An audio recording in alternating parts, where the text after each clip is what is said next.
I'm calling the meeting to order of the December 14th, 2021 Meridian Township Park Commission.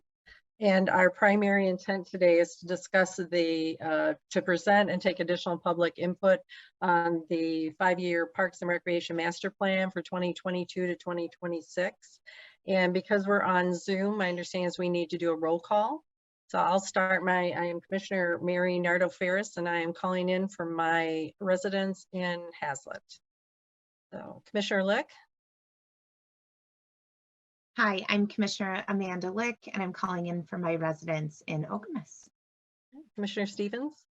Mark Stevens, calling in from Hazlet, Michigan.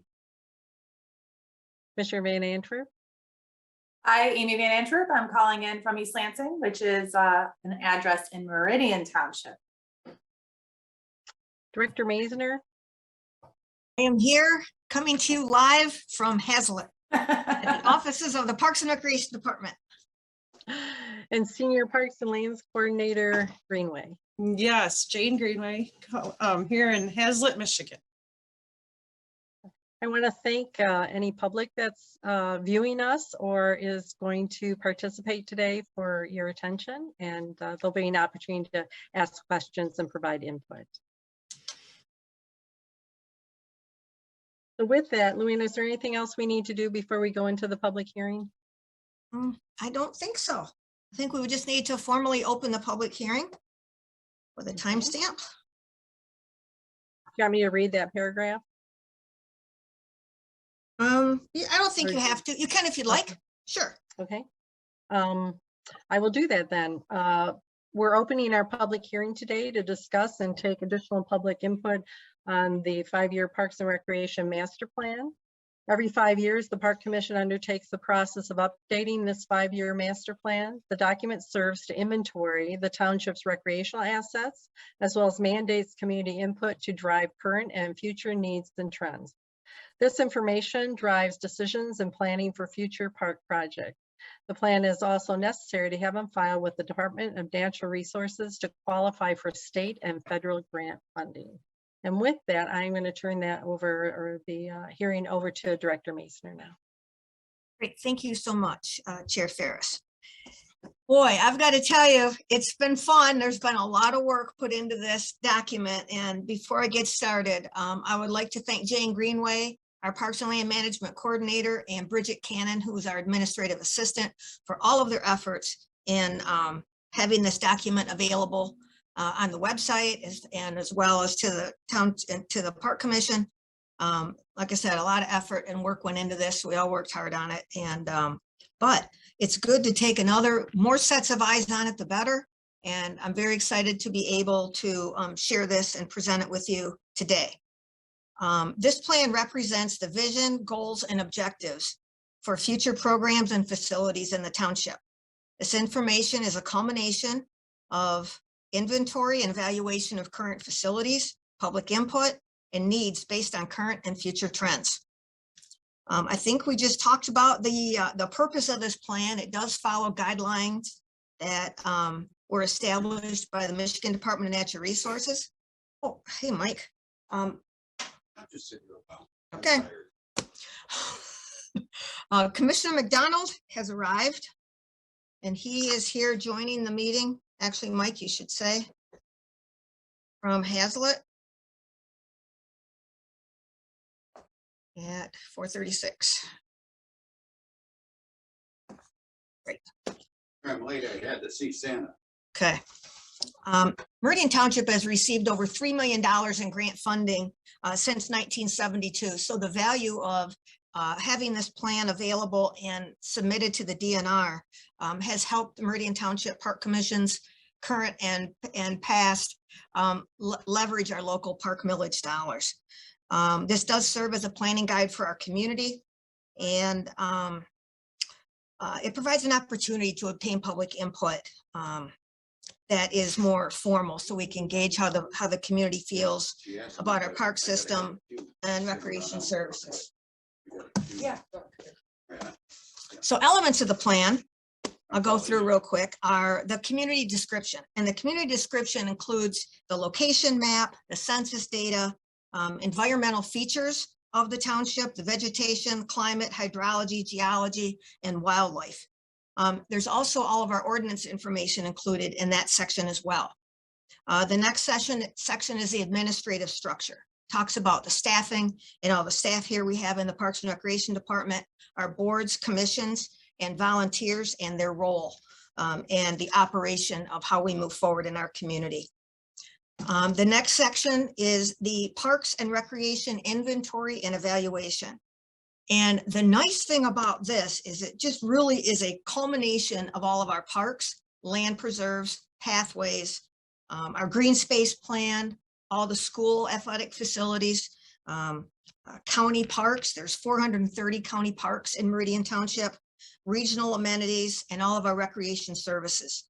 So our total park acreage is 933 acres, 80 miles of bicycle pedestrian pathway, and 968 acres of land preserves. So that basically is the inventory of Meridian Township facilities. But under each of our parks and land preserves also identifies when we acquired, how much we paid for it, from whom, for the purpose, and what the site plans are, and the development plans, and the development that's taken place since we've acquired these properties. So it's really like a file cabinet of all of our facilities, all in one place. So it's really nice to have that. And this plan is on the township website for anyone to review. It's been up there and available here at our office, on the website, and at the Township Hall since December 1st. And there is a 30-day public review requirement. So we're in the middle of that right now. So the public input is still available to come in. So this isn't a done deal yet. We're still interested in taking additional input for folks who are watching this at home, or if they get on the website over the weekend and get into some great reading and see what the plan is. And then after my presentation too may help define our future here. So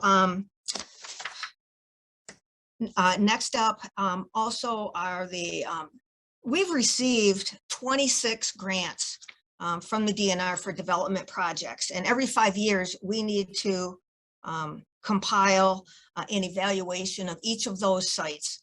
And they do look at, if we said that we had a playground, well, we better have a playground there now. And so we need to make sure that we can identify what they funded and then where we're at currently, and then how things are being maintained. All of these things matter when we look to seek additional grant funding in future years. If we can maintain and we keep all of our facilities in good working condition and safe, that's a plus for us in the scoring column when we go to apply for additional grants. And then also part of that section is accomplishments since the last plan. And so our former plan was 2016 to 2021. And in the plan, I believe we have 6 pages of accomplishments that were identified in the plan that we were able to complete. But I would just like to run through just a few of the highlights because this last 5 years has been amazing with the accomplishments we've been able to do. So anyway, Wanch Park redevelopment.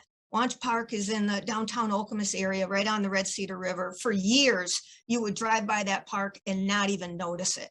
A lot of dead and diseased trees that we were able to thin out from there. We put a new pavilion in, a 3rd-mile loop walking trail along the river's edge, outdoor exercise fitness area. So that park now has become probably one of our most rented picnic facilities in our entire park system. Hillbrook Park, the tennis courts, we actually renovated the tennis courts, took one away, added 3 pickleball courts, and also updated the basketball facility. We put a brand new playground there. And then at Harris Nature Center, they've received a lot of work in the last 5 years. The nature exploration area, a brand new pavilion, an outdoor new restroom building that's year round. There's a bird overlook deck that was funded by the Harris Nature Center Foundation and the Capital Region Community Foundation. And the wet lab has been totally renovated by our own staff for an additional classroom. And there was also a new well that was needed. And then development of Towner Road Park, $2.4 million project in Hazlet. for sports facilities, ball diamonds, 6 pickleball courts, open field for soccer, football, lacrosse, restroom building, pavilion. We did put a grant application in for a playground. We were not successful this time around, so that's still going to be on the list coming up. North Meridian Road Park, we had put a new restroom building in there that's year round, I think 2015. And then we were able now to add a brand new pavilion. And so now that's become a new picnic destination for us as well. And then there's a sledding hill that's there with 2 soccer fields. Dog parks, we did it. In the last 5 years, we were able to put in 2 dog parks, one for small dogs at Nancy Moore Park, and then a large dog park at Central Park South. There are 1,008 dog members to date since we've opened those parks. Community art.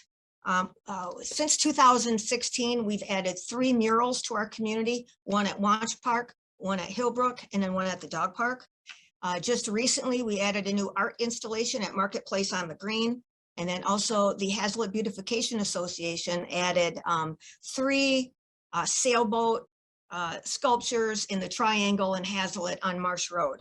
So we're working toward adding more art to our community, and I believe there's more to come as we move forward.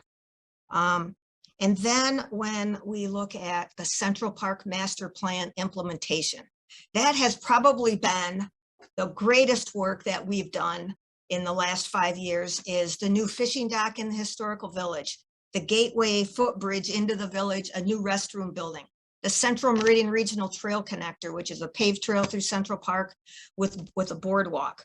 And then we've added the large dog park. There's also a fishing dock in the Central Park South Pond. And then we relocated the farmer's market over to Marketplace on the Green, another $2.4 million facility that has been the new home to the farmer's market. This year, between May 1st and October 31st, on Saturdays only, 84,000 visitors to the farmer's market this year. So that has been hugely successful. This summer, we hosted on Wednesday nights summer concert series, free. And then now in the Kiwanis Youth Sports Pavilion, which is the east wing of the pavilion, is a new artificial ice rink with thanks to local residents who have donated skates, Suburban Ice who have donated skates, and from a small grant from Delta Dental, $4,000, we're able to buy a lending box and additional skates. And so for those folks who do not have skates, they're there to use. Now we need to work on making sure they stay sharpened on a regular basis, because this new artificial ice does dull the skates. But boy, and then it's all lights hanging. It's beautiful. What a great addition to the community. I'm almost done here. And then now we're working on a new property acquisition on Alchemist Road. That will be the new face for Nancy Moore Park, since that is one of our gems in our park system, but it's hidden behind the Meridian Service Center. And so it's got a dual purpose. As our engineering department works on completing the MSU to Lake Lansing Trail paved pathway, that will be a trail hub with probably a small parking lot, a restroom building. The plans have not been solidified. That's something for us to discuss here in the coming year, but we are looking to close between now and the end of the year. There is a house there that will have to come down in the next 90 days. And I know that Parks and Land Management Coordinator Greenway has that all under control. And I know the fire department wants to run a training on that before that happens. So those are just a few of the things, but those are pretty major highlights in 5 years that the staff was able to accomplish. And so my hat's off to everyone on my team and other folks in the township who have helped get us there. Then we get to, and most of those items that I just mentioned had grant support in one shape or form, whether it was federal grant, state grant, local contributions and donations, obviously a lot of park millage dollars and some general fund monies in there as well. Probably the most important part of this entire plan is the public input portion. And we pride ourselves in having outstanding communication with our residents, not just now, but year round, and two-way communication. And this is accomplished through our website, through emails, the phone calls we receive, the volunteerism.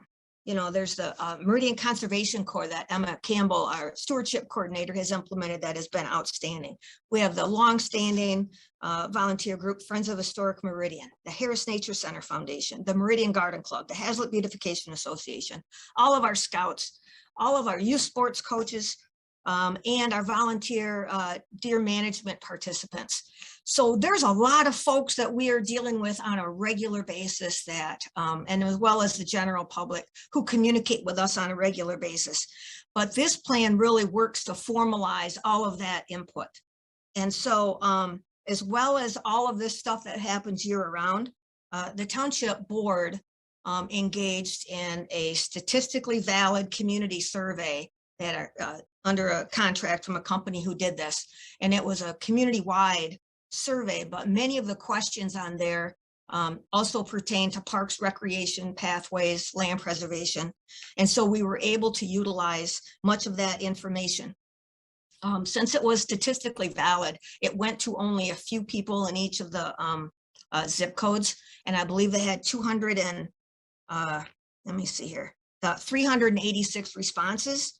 And then the Park Commission felt that maybe we need to reach out a little more.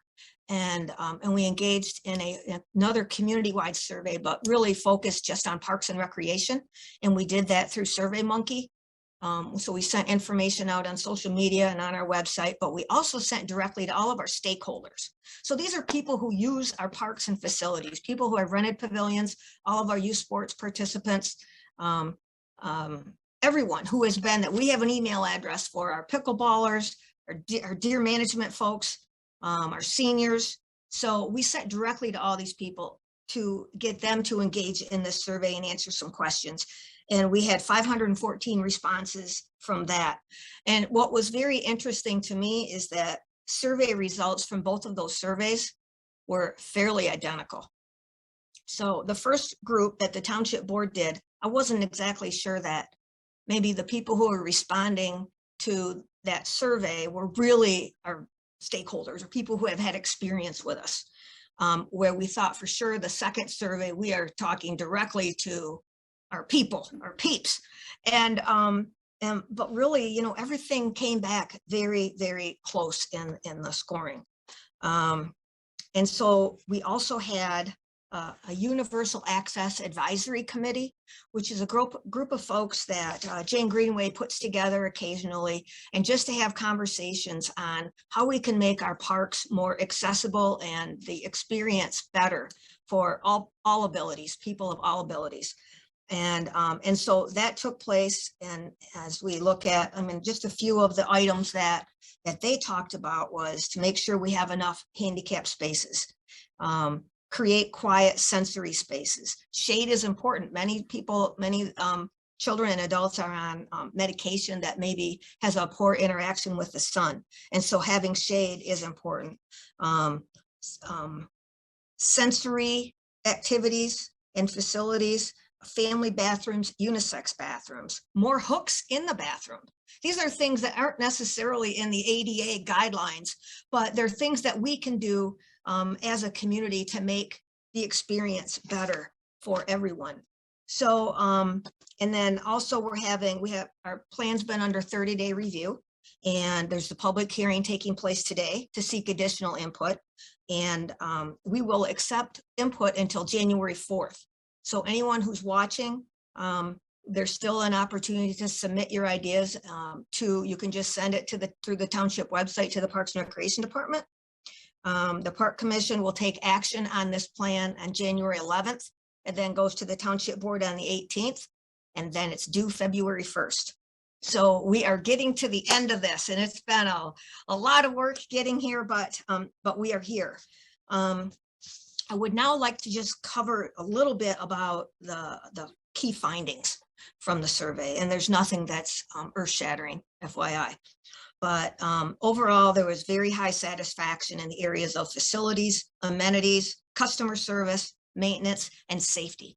Safety was like a big one. People feel safe using our parks and facilities. And I do have to, but there's many reasons for that, but our police department and our fire department both are very engaged in our programs, and our police department lock and unlock our parks and restrooms daily. And so having them available on site a couple times a day, I'm sure is does make people feel much safer.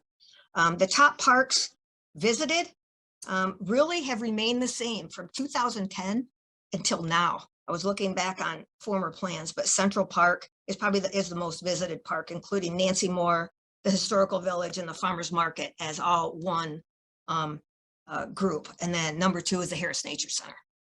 So nothing has changed much there. Our most desired amenities are, walking is probably walking and jogging are the 2 biggest activities that people undertake.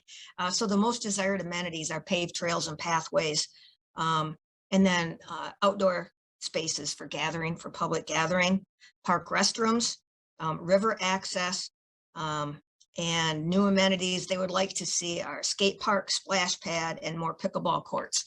And then also a swimming pool, indoor and outdoor swimming pool ranks fairly highly.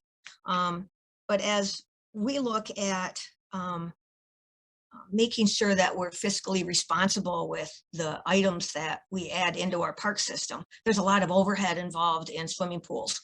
And when we look at available facilities in the area, I know Hazlitt School theirs is a community pool. And so, and I think Alchemist schools at Chippewa, they even closed one of the pools.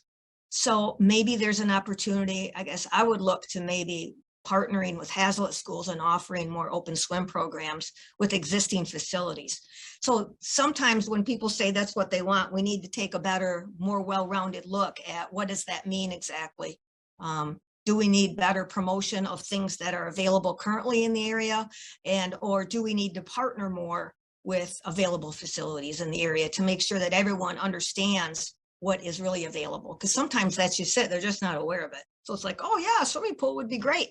But there is one available. It's not outdoor, but there is a swimming experience that can be had. And then of course there's private organizations, the MAC, I think the Y, U Club. So there's other places, but those are private. Let's see here. The proximity to parks and amenities rated very high. And I want to show you this. Whoops. Oh, I need to share my screen. And okay, this walkability map. This map shows, identifies in the green are all the township parks. And in the orange are the land preserves. And then also in there on the dots, I think they could have, I'm not sure, but the schools are listed in there. But what those gray circles are a 1/4 mile radius. And so basically anyone in those gray circles are within a 5-minute walk from a park in our community. And that shows to me amazing coverage that we have of our parks, our preserves, and our schools, because many schoolyards have playgrounds and where communities and children gather. So, and then there's also on here, it shows our pathway system as well. So that to me is very meaningful, and it's something that we strive for, is to make sure that we have parks and facilities available within close proximity of our residents. All right, I'm gonna stop that share. All right, and then a couple things here. Thank you for your patience. I know this is a lot of information. I'm only maybe halfway through, but the other thing that is popular are paddle sports, kayaking, stand-up boards. That industry is growing as a national trend. So creating more river access or access on Lake Lansing should be investigated. Our community places a high value on open space and our land preserves that we have preserved as an organization and as a community. Greater needs. Our residents strongly expressed a desire for more special events, cultural events, art in the community, and music.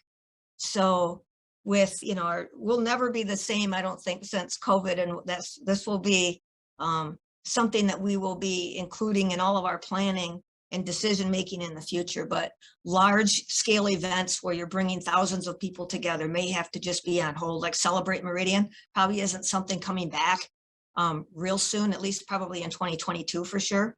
But maybe what our efforts should be is towards smaller activities, our concerts at Marketplace. Harris Nature Center had, I think, 2 or 3 music events at the Nature Center, Music in Nature that the Harris Nature Center Foundation sponsored.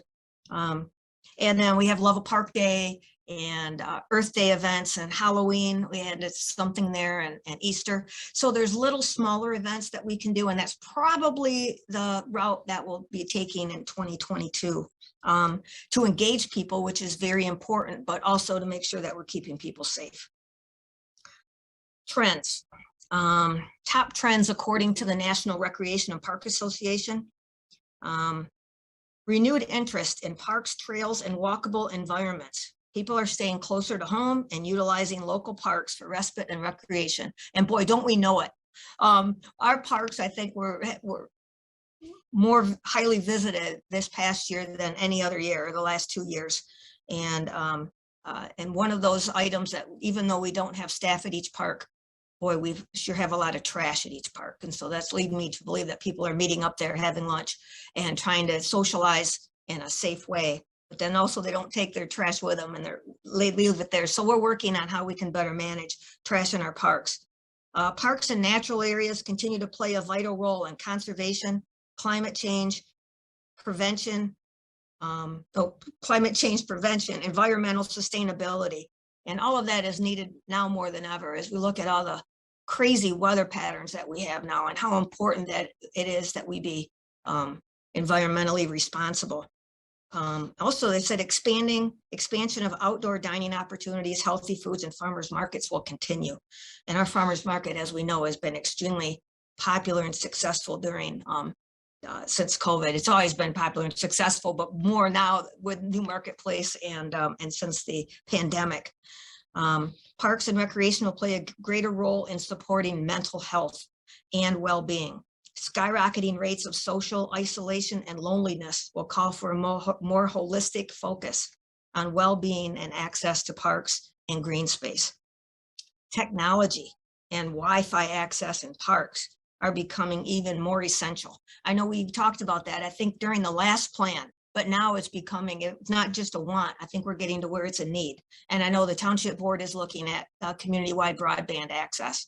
So that would be very helpful in providing that opportunity in our parks.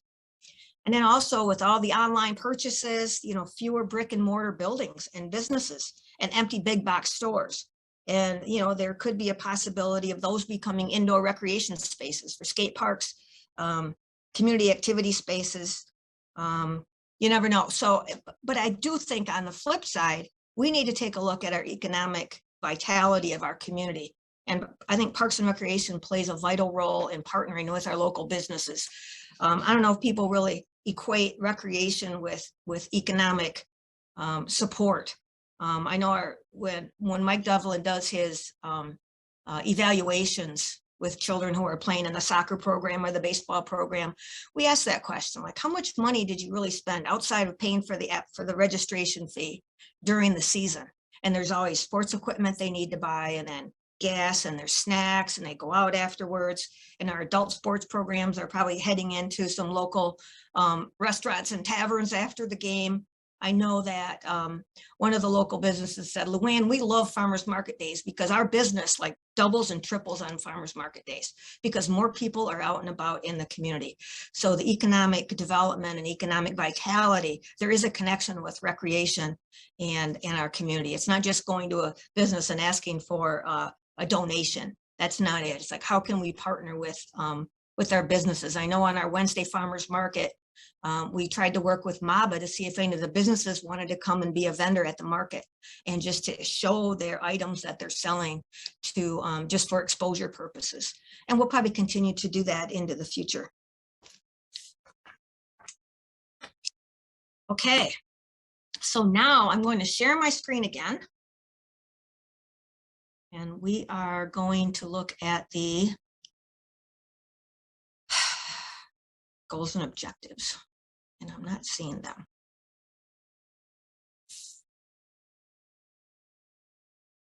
seriously.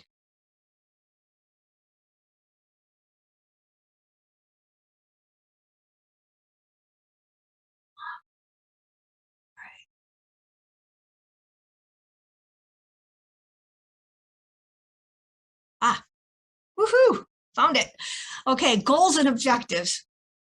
The number one is to provide safe, accessible facilities and leisure opportunities for all persons, regardless of their physical and socioeconomic characteristics. And so these are the objectives to accomplish that, is to increase our multi-use trails and parks and natural areas, improve amenities for universal access in all park facilities, improve signage, more year-round restrooms, and more benches along trails and pathways, provide scholarship opportunities to offset program registration costs when needed, continue to make necessary program amendments to accommodate special need requirements for universal inclusion, include culturally diverse programs and events that celebrate the makeup of our community, continue to support our Friends of Historic Meridian, Alchemist Cultural Heritage Center, and their work to educate the community on cultural history and language and practices. And then our facility maintenance, I hats off to our parks maintenance crew. They do an amazing job. Whenever there is any vandalism, within 24 hours, it is rectified. And they are out and about, and with the help of our volunteers and their people just contacting us when they see something, we get out and get it taken care of immediately.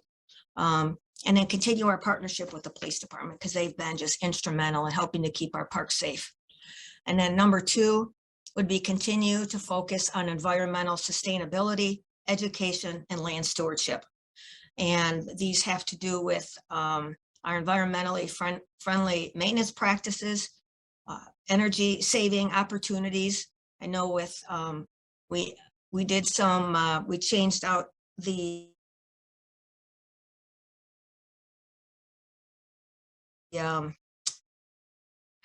Central Park and the Historical Village and at Marketplace on the Green. We utilize touchless faucets, so we can control when the water is going on and off. Plus, it's a more sanitary way to move forward since COVID. Monitor and remove invasive species, encourage native plantings, and educate the public about ecosystem health. And I have to tell you, between the Harris Nature Center staff and Emma with our stewardship program, they're all doing an amazing job with that. Monitor and respond to early signs of erosion, disease, and facility deterioration, support the farmers market, and also support the success of educational opportunities from the Harris Nature Center and the Conservation Corps. Number three is plan for continued availability of financial, physical, and personnel resources to support the parks and recreation system. So we want to continue to partner and have collaborative opportunities, seek grants, sponsorships, and donations based on the increased park usage. In addition of new park facilities, we need to evaluate the staffing in the maintenance division. Make sure that we have the right amount of staff for the work that needs to be done. Based on the survey results for the request for more events, arts, and music and special event programs, I believe we need to reinstate the Parks and Recreation Specialist position that was eliminated during the pandemic. Right now, Mike Devlin is really our only community recreation person, and there is much more to be done with, all the Marketplace on the Green and activating that space to its full capacity. And our dog parks now, we like to have events there, and there's just more work to be done, and another person is definitely needed. And, we're down 2 staff people from the last plan. 5 years ago, there were 2 additional staff people than we have now in our department.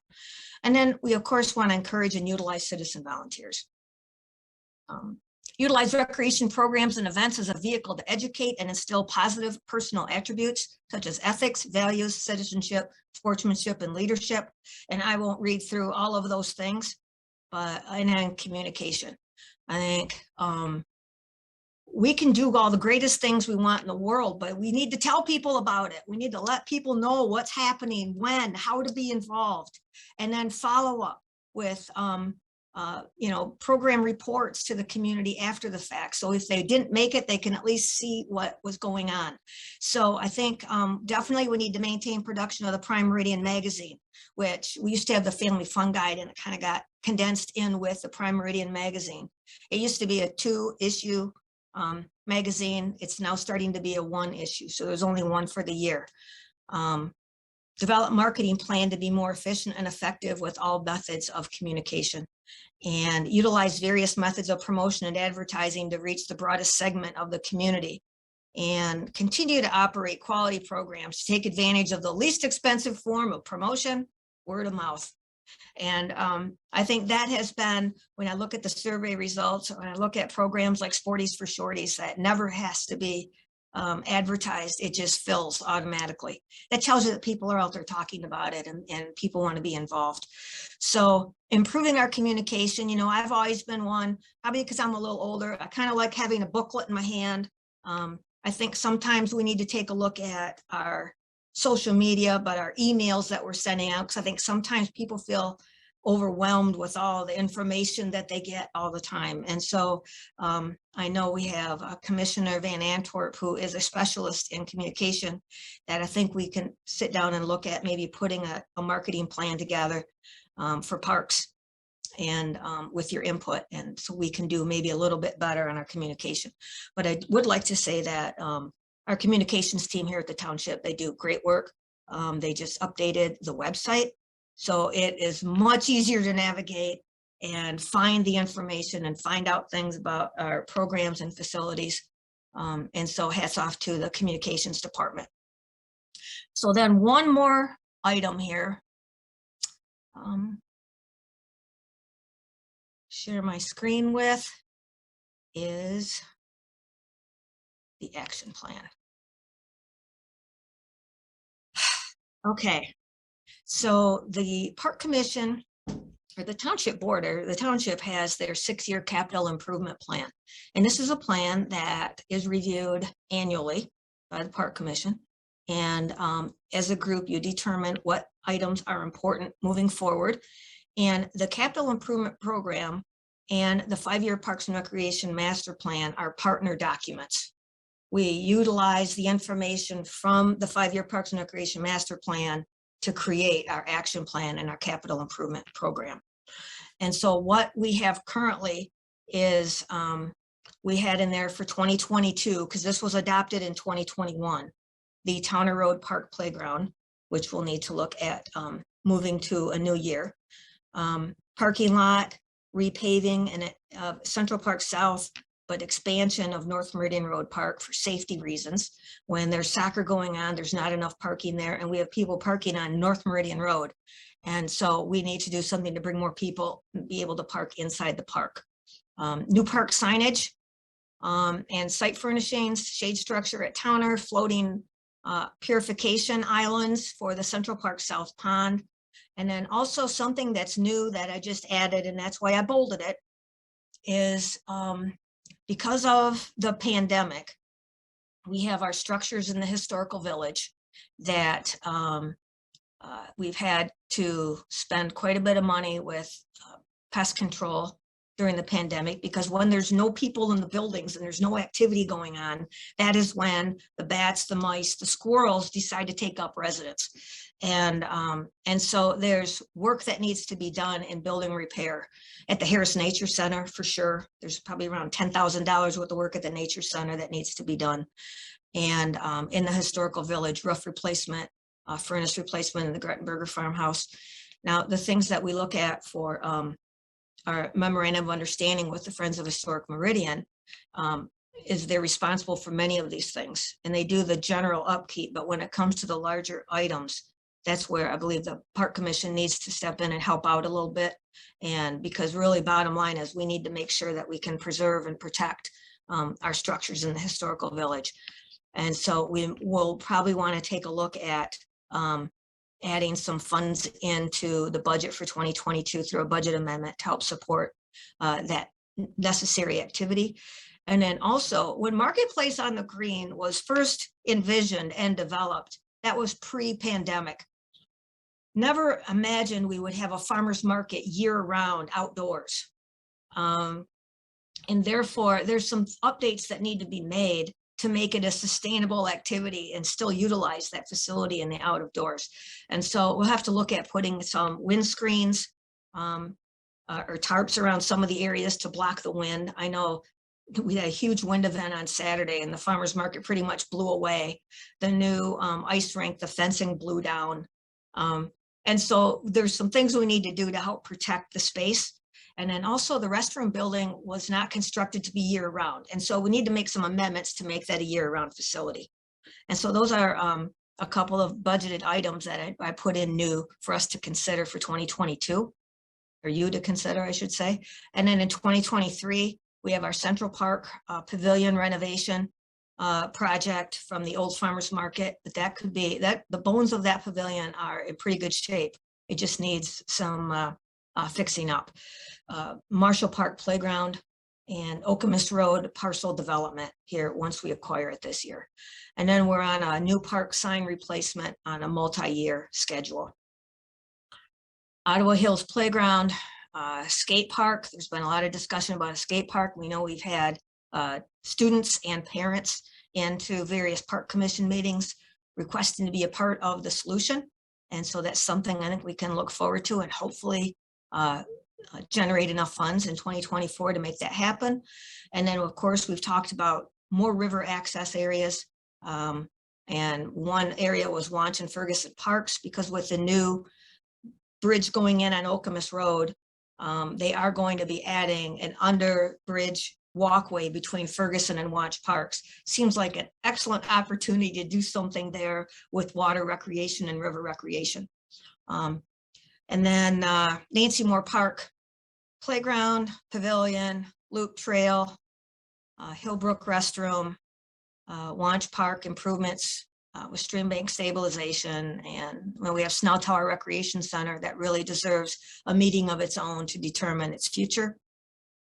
And Central Park improvements with a splash pad. And then we've talked about always making trail improvements to Meridian Riverfront Park. So other considerations moving forward would be trails and pathways, since walking and jogging and accessibility are number one on the list with survey respondents. Work with the engineering department to provide as much non-motorized transportation access as we can throughout the township. Water trail, river access, stream bank stabilization, those are all priorities moving forward in the next 5 years. Sports fields and facilities, we're probably maxed out on development of sports fields right now, but the more important thing would be to make sure that we are keeping them safe and well maintained and upgraded as we move forward. And then also land acquisition and easement agreements. We always want to make sure that with parks and land preserves that we are open to taking a look at new parcels that could increase and improve our recreation system. And then with programs and facilities, or with programs and services, everyone seemed to be very satisfied with customer service and the programs that are offered, although they would like more diverse programs. And so more programs for families, more activities related to art, music, and food, toddlers and preschoolers. There's a group that they're always looking for things to do. And I think there's an area there that we could excel in. And then programs for adolescents and teenagers, and for sure using Marketplace with music activities, skating nights, all sorts of fun stuff that we can reach this age group, because this is a tough age group to program for.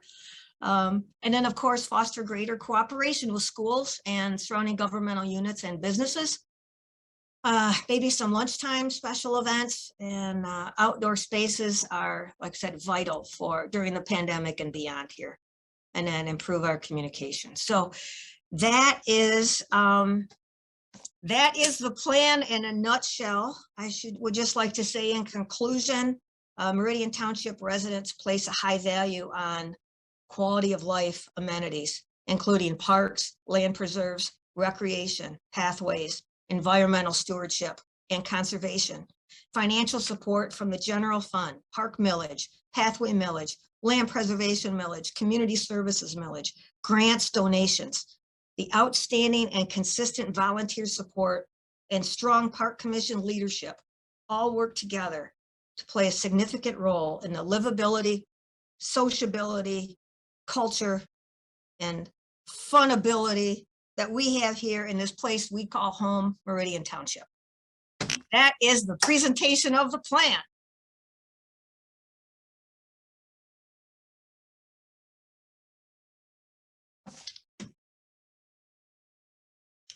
So I guess at Excellent. this, Thank you, you Luann. bet. That was great. I said this earlier, but I would certainly encourage anyone on the line, anybody watching this later or in the community, to go to the link on the website. There is just a wealth of information in this report, and I'm so impressed with what staff has pulled together. Particularly want to thank Jane Greenway and Bridget Cannon, along with Director Mazur and the rest of her staff, because when you really get in, and I'll just, I've just started to peruse this and go through it, but it's really impressive, and I want to thank you for pulling this together. But I think residents of the community really enjoy and find some value to that if they would get into that.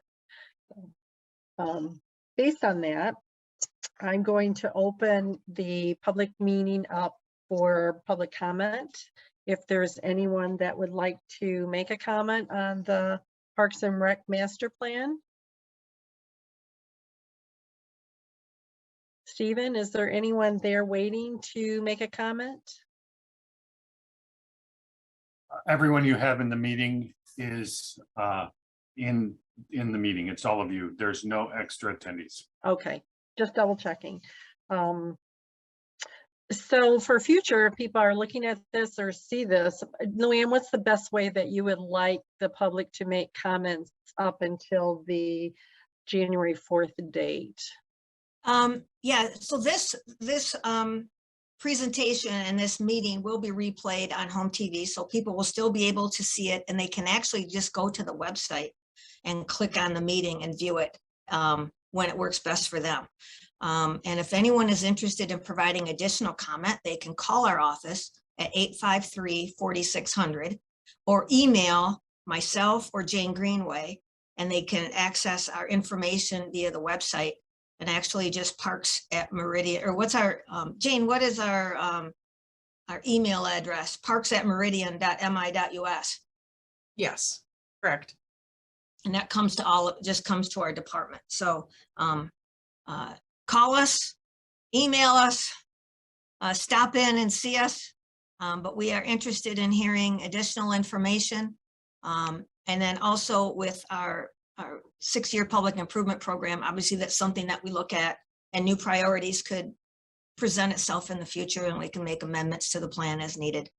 But this plan and the previous plans have been very instrumental in providing a direction. And once there's a plan, it's easier to get, you see things that, oh, there's money here to get this done, or there's money here for this.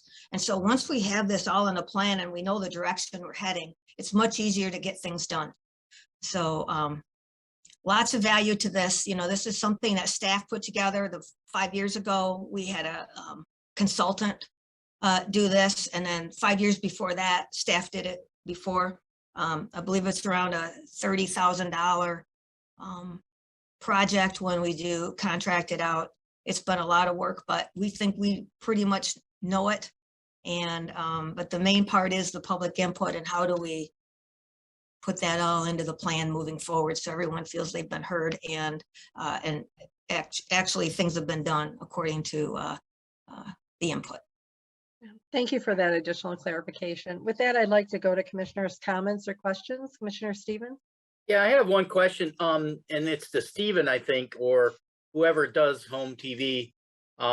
If there's a way to superimpose that in the video, like on the screen or something like that, what the link to go to, so that if people's watching it, they can just type it in or something, like under somebody's picture or something like that.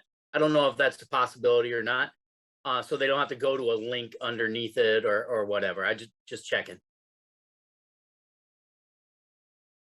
Commissioner Stevens, that would be a home TV question. They certainly have the technical capability to do that and do the post-production stuff you're talking about. I don't know if that's planned for this video or not, but I will make sure that I get that question to Brandy Yates, who oversees that operation. Thanks, Stephen. Appreciate it. Commissioner Van Antwerp? Do you have any questions or comments? I don't really. I mean, I thought the plan came together really well. I of course was not surprised and excited about the amount of people that use the trails and go from park to park, because that's kind of one of what I do in my spare time a lot. So it was just nice to see that kind of bubble up in the plan and have that be a priority. Yeah, I think everything looks great. I think I like to see some of the maintenance issues being addressed, like you communicated. So I think that's it. Great job, staff. Commissioner Lick? Thank you so much, Commissioner Ferris.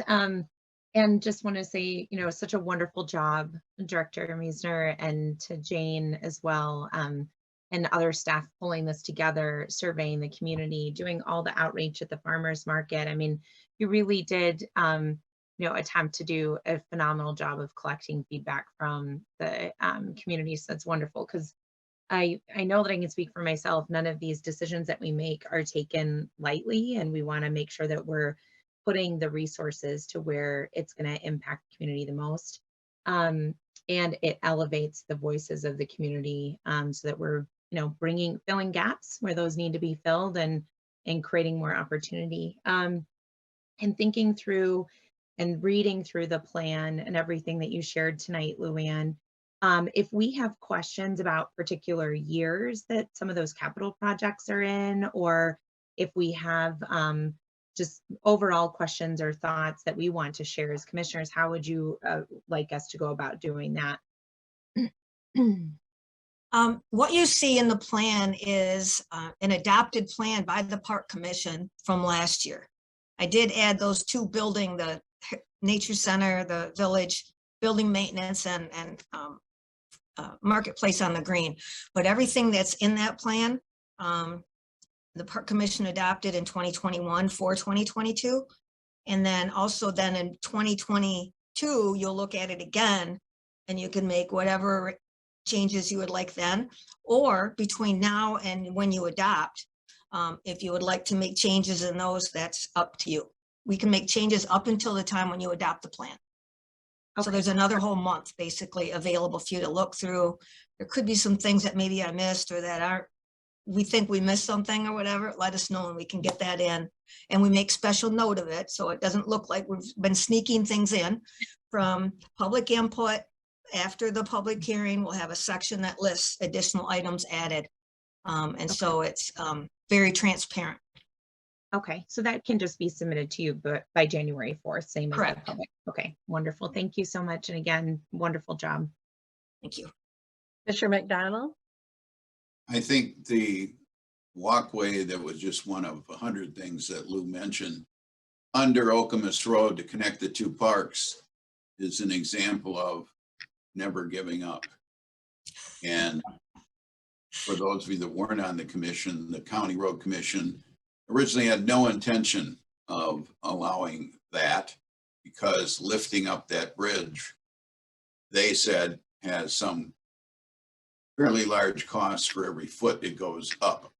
And I'll not be the one down there being the construction manager, Lou, but we'll all need to keep an eye on it until the darn thing's done so it doesn't wind up 3 feet high.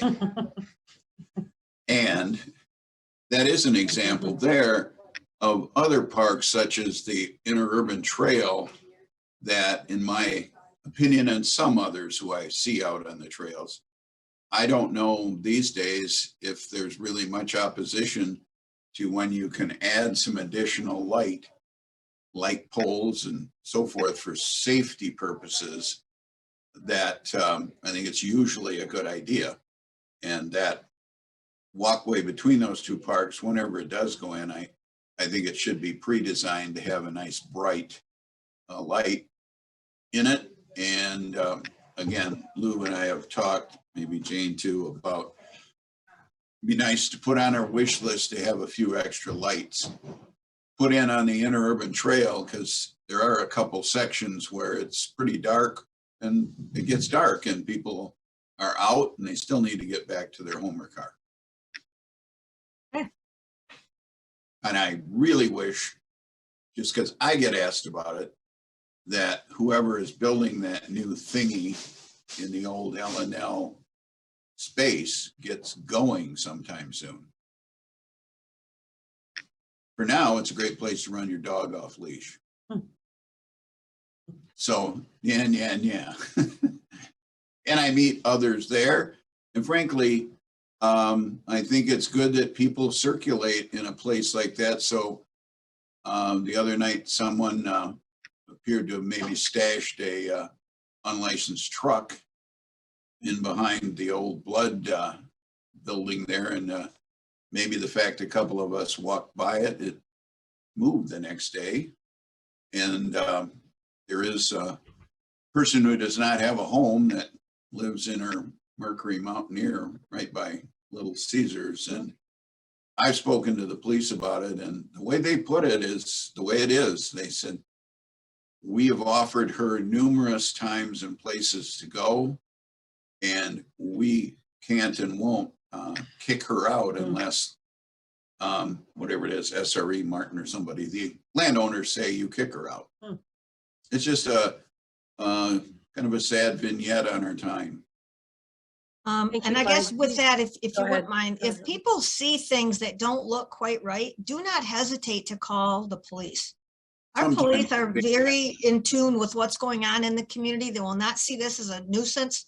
I know we had someone who was walking their dogs off leash and someone else that was not comfortable with it. And it's like, those are things that just call the police when you see things and let them determine how best to act. And about the time I was going to get around to call them after one more day in there, I spoke to two officers who were in the shopping center parking lot, and they themselves had talked to her earlier. And, in a sense, it's a better place to be homeless than some other nastier places around here. Thank you, Mike. Did you have any other comments respective to the Parks and Rec plan? Not right now. Okay, thank you. Just from my point, I had two quick points. One was I thought was interesting based on the survey results that not the top couple items that people are interested in having, like trails and walking paths in the community, but some of those others, that they seem to have an equal number of people putting them at a high priority as people that put them on a low priority. And there was not much in between. I thought that was kind of interesting. And the only other point I had was, based on the survey and the communicated needs and desires of the community, I think it's really critical. I believe that we need to reinstate that Parks and Recreation specialist position. I can't imagine moving forward based on what everybody's needing, particularly in a pandemic conditions and people wanting to be outside more from a recreation standpoint and do that healthily, that I believe that's really a critical issue moving forward, is to reinstate that particular position. So, and that was all I had. Anything else, Luann? And then I'll finish. I think so. Okay. We will also be touching on this topic during our regular meeting, which is going to follow this public hearing. That'll be agenda 6A. The Park Commission will be taking comments until January 4th, as we stated, and then the Park Commission will be taking formal actions on this plan during our meeting on January 11th, 2022. And with that, I will formally close this public hearing on the 5-year Parks and Recreation Master Plan.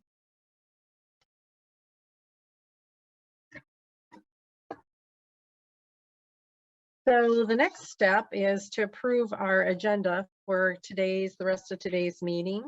Are there any changes? Anybody like to see to the agenda? And do we have a motion to approve? Commissioner Stevens, do I have a second? Commissioner Van Antwerp? Okay, the agenda is approved. Now we'll move on to the minute.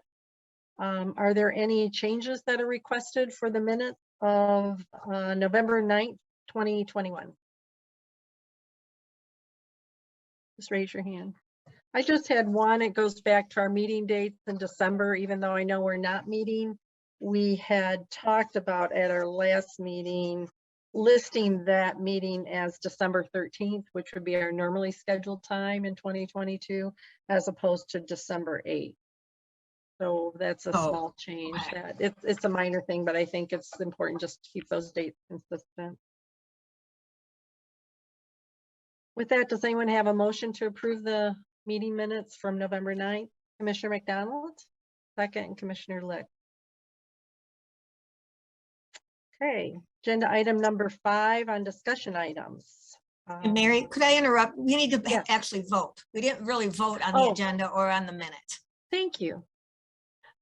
Thank you for helping me through my first It's meeting okay. as chair. So Doing I'm really great. First relying time on around, that. this is good. That somebody speaks up. Okay, we'll go back to approving the agenda. You put hands up, all the yays. Any nays on the agenda? All right, so the agenda is approved, and same thing for approval of the minutes. All the yays, please voice or hand. Okay, any nays? Okay, and that's approved unanimously. And thank you, Luann. For agenda number 5 then, Director Mason, I'm not sure what else is there more you would like to offer? Do we need to do, it's just another opportunity? It was just really another opportunity based on if there was going to be a lot of public input today, that you may want to discuss some of the items that were brought up during the public hearing. Okay, Commissioner Van Antwerp? Just had a couple small things that I wasn't gonna bring up during the public hearing. One thing that jumped out at me, and I don't know if it's incorrect or not, but I'm thinking it might be, is the description of like the surrounding parks and recreation opportunities, specifically Rose Lake. Because I believe that is Rose Lake is managed as a wildlife area. And I go there all the time and use the trails. It's like one of our favorite places to go. However, I don't know if they actually kind of try to get people to go to trails and mountain bike and do all those things, because there are hunters out there. So I just thought maybe we need to double check on that. So it's not in our plan, and we're not sending people to the wrong place with the wrong expectation. It's a very small thing. Again, I'm not exactly sure. I looked it up on the DNR website and they don't say anything about trails, but they don't, so it's unclear. The other question that I was going to ask is where it says the Alchemist Road parcel development. That is the one that we got the DNR grant for, and the entrance to Nancy. Yes. Okay, that's what I thought, but I just wanted to double check. And for some reason in my head, I was thinking it was coming up in 2022. So that's my only disappointment is we're not already in 2023, because I'm so excited about that.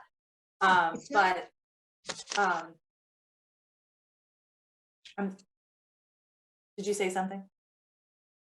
I was just gonna say, I thought we had monies in. Maybe we didn't put money in for 2022 for development, because we still need to put a site plan together. And then if we could either fund it ourselves or apply for a grant. So I guess that left us a year leeway, but of course we could always move that up if the commission would desire. Because I'm not looking right now at 2021 because it's not in here, and I didn't think to go back and look, but the money we got from the grant is going to the for us to purchase the property. So the monies for 2023 are actually to like build the parking lot and all of that, right? That's okay. And I think that's why the mix-ups in my head, because I forgot that there's different pots of money for the different stages. Anyway, I just wanted to point that out as well. I didn't want to bring that up in the public hearing. No, that's fine. And then hopefully with development too, we'll look to the pathway millage to assist with some of those development costs as well. Okay, thank you. Commissioner McDonald, did you have a question or a comment? Yeah, and it's not meant to answer Amy's comments about Rose Lake because I'm a retired parks person, but Mark can maybe correct me on a thing or two. With Rose Lake State Game Area being assisted by Pittman Robertson funds, the number one surprise thing is no horses are allowed. Don't ask, well, you could ask the Fish and Wildlife, but so no horses. And I believe, Mark, while there are excellent trails at Rose Lake, I was out there the last 2 nights. I don't think Michigan DNR can, how would I put it, put signage up or do anything proactive for the trails that, in effect, they do work on, that are used by anyone who wishes to go out there unless they're riding a horse. It's been a long-standing, it was more of a long-standing touchy point, more with, I just say more with hunters who didn't want to see non-hunters out there, and that's individual persons, not Mark or me. I think now, I went out last night with Daisy, and it is hunting season, and a guy came out and he's wearing an orange hat and a beautiful German short hair, but he wasn't hunting, and he just said, "This is where I come to take Duke out for runs, and we'll all have fun together."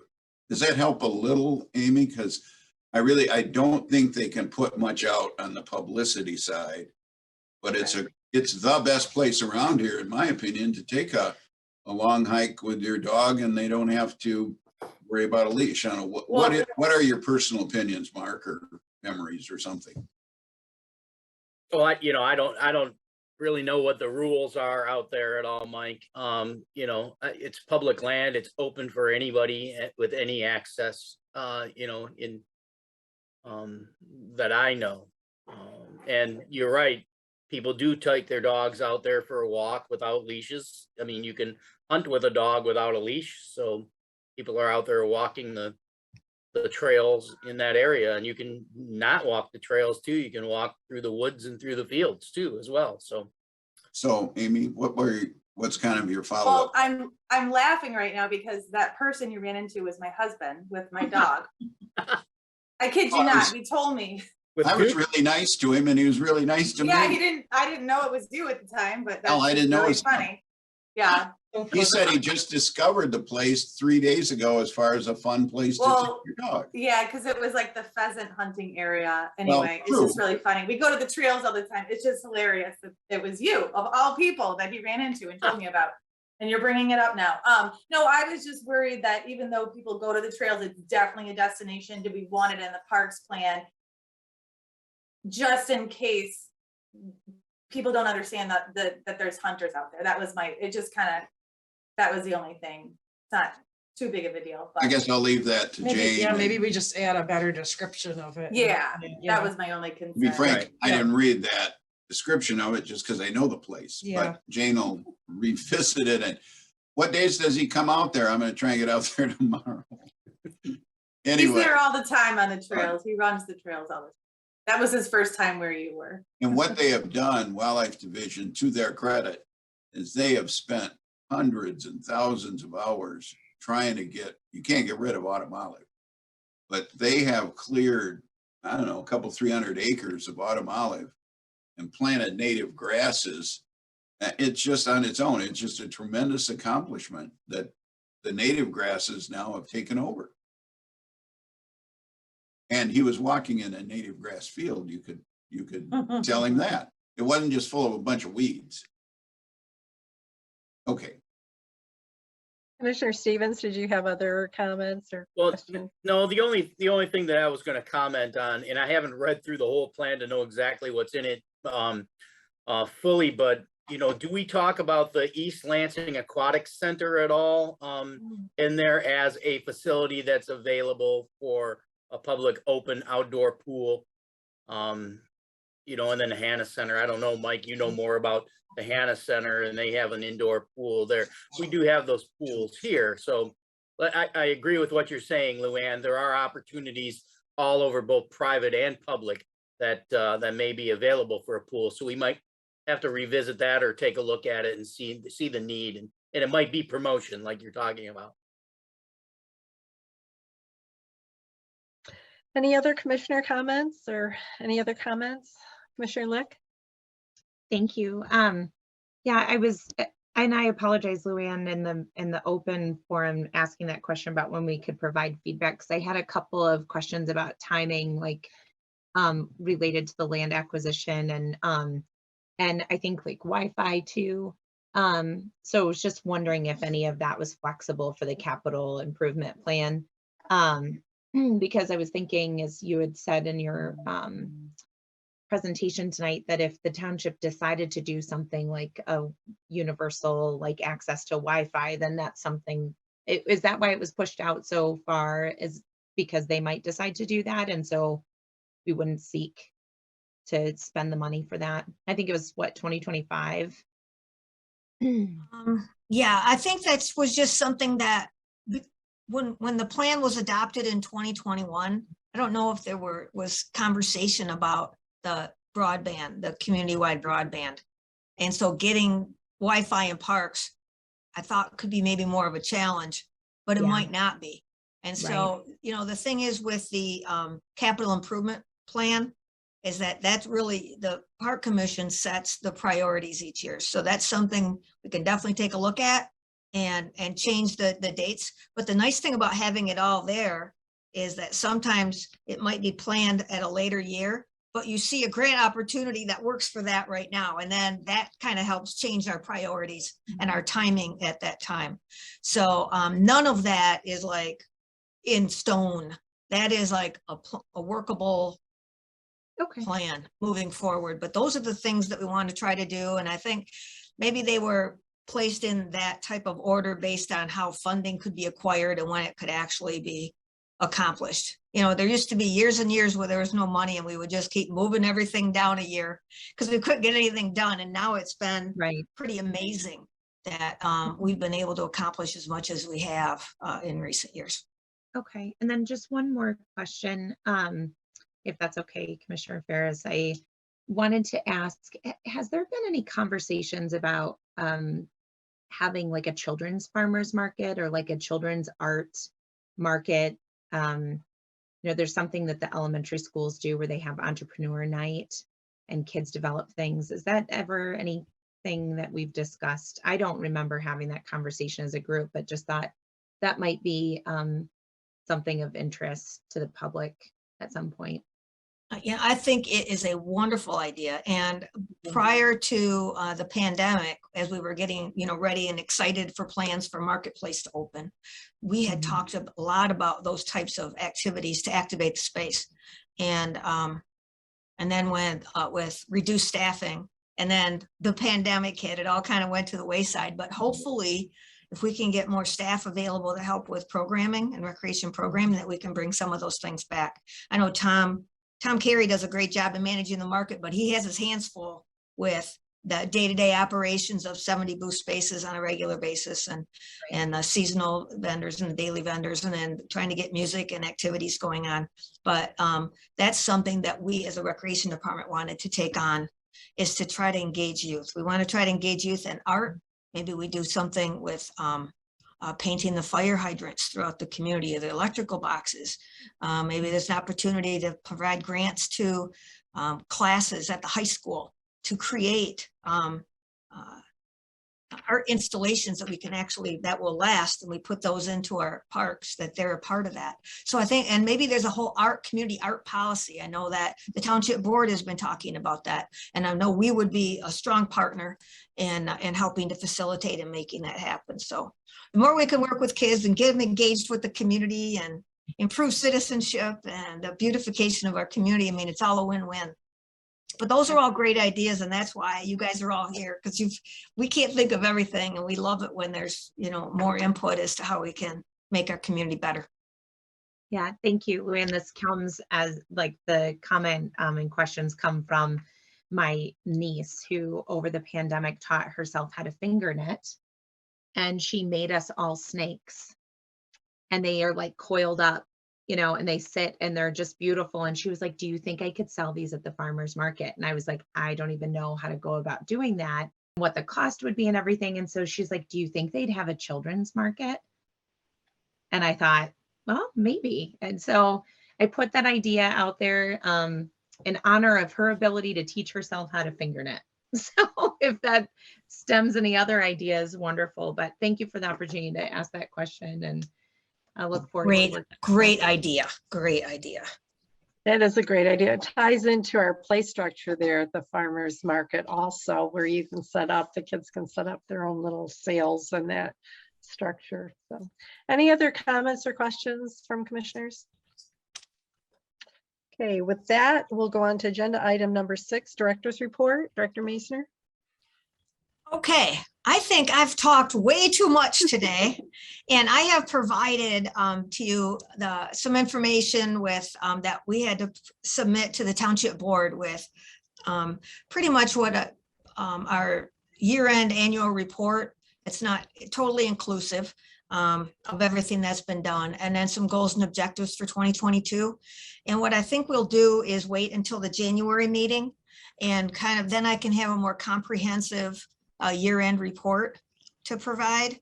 We have been working really heavily on the acquisition piece, closing out the current grant projects that we have with the 2 Harris Nature Center projects and the 2 Central Park projects. I think Jane had it all. We got it all wrapped up today. We're working on the acquisition. Also working on a memorandum of understanding for a donation of a labyrinth for Central Park that hopefully we can get constructed next year. So I'm going to stop there. There's just the trail map. We have that the new trail and pathway map we're working on trying to finalize by the end of the year. A lot of things in the works, but why don't we wait, and I'll talk more about everything in January. Okay, thank you, Luann. We'll look forward to seeing that in January of 2022 already. Public comments. Stephen, do we have anyone that has joined us or would like to speak? I am not seeing anyone at this time. Okay, thank you. Are there any other matters or commissioners' comments at this time? Commissioner Stevens? No, Commissioner Van Antwerp? Commissioner Lick? Commissioner McDonald? Director Meisner, anything more? Jane? I'm all talked out. Anything else, Jane? Okay, thank you. With that, then we'll adjourn the meeting at 5:49 on December 14th. Thank you all for your attention. We'll look forward to seeing you in the new year.